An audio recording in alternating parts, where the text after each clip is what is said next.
যেসব মেয়েদের বাবা ভালো হয় না তাদের কপালে ভালো স্বামীও জোটে না, সন্তানও জোটে না। সারা জীবন শুধু মানুষের জন্য করে যেতে হবে, বিনিময়ে শুধু কথা শুনতে হবে। কলিজা দিলে বলে কিডনি বাকি আছে, শুধু বাকিই থেকে যায়, কোনো কিছু পূর্ণতা হয় না। যা হোক, সবাই কেমন আছেন? আশা করি সবাই ভালো আছেন। আজ রান্না করব, হয়তো বুঝতে পেরেছেন কী কী রান্না করব। বাজার দেখি লাউ রানবো চিংড়ি মাছ দিয়ে, সাথে লাউ শাক ভাজি করব। আরেকটা ভর্তা করব, সেটা হচ্ছে লাউয়ের সিল্কা দিয়ে চিংড়ি মাছের ভর্তা। আমার আসলে কোনো জায়গা নেই, যত রাগ করি যাই করি নিজের ঘরে বসেই নিজের ইচ্ছে মতো রান্না করে খেতে হয়। নায়রি বলতে যে একটা জিনিস আছে মেয়েদের, সে ভাগ্যটা আমার নাই। আমি যেখানেই যাই সেখানেই শুধু এরকম। তো বলতে গেলে তো আসলে মনে কষ্ট হয়, তাই এগুলো এখন আর গায়ে লাগাই না। যা ইচ্ছে হয় নিজের ঘরেই রান্না করে খাই। বাচ্চাদের নিয়ে এভাবেই চলছে। অনেকের তো দেখা যায় বড় বোন থাকে, ছোট বোন থাকে, বাপের বাড়ি থাকে। আমার এগুলো কিছুই নাই। তো এক আছে শুধু মা। তো মার কাছে যাই, যখন যা হয় মা করে।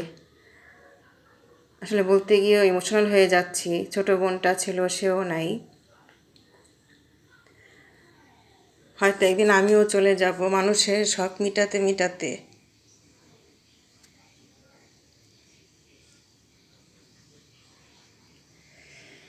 তো আমার তো খুব পছন্দ লাউর সাথে চিংড়ি মাছ দিয়ে খেতে। আমি সবসময় এভাবে রান্না করি। আসলে ছোটোবেলা থেকে নানির কাছে মানুষ হয়েছি, তো নানি যা যা খেত সেগুলোই নিজের অভ্যাস হয়ে গেছে, শিখে নিয়েছি। আর এভাবেই সবসময় রান্না করি। তো এভাবে চলছে জীবন, শুধু স্বপ্ন দেখে যাচ্ছি, জানি না স্বপ্ন কবে পূরণ হবে। তো সবাই ভালো থাকবেন, আমার সাথে থাকবেন, আর দোয়া করবেন যেন আমার পেজটা তাড়াতাড়ি মনিটাইজেশন হয়ে যায়। আসলে একটা সময় শখ ছিল, এখন আর শখ নেই, এখন প্রয়োজন। পেজটা যদি মনিটাইজেশন হয়ে যায় অনেক ভালো লাগবে, খুশি হব। তো রান্নাবাড়া প্রায় শেষ, এখন লাউ তো রান্না হয়ে গিয়েছে, ধনিয়া পাতা দিয়ে দিলাম, নামিয়ে নেব। তো সব কিছু শেষ করে এখন খাওয়া দাওয়ার পালা শুরু হচ্ছে।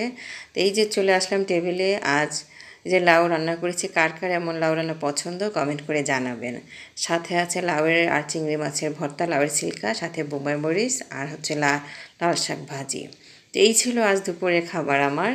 তো আশা করছি আজকে ভিডিওটা ভালো লেগেছে। ভালো লাগলে অবশ্যই আমার সাথে থাকবেন, সবাই ভালো থাকবেন, দোয়া রাখবেন যেন ভালো ভালো ভিডিও দিতে পারি। আল্লাহ হাফেজ।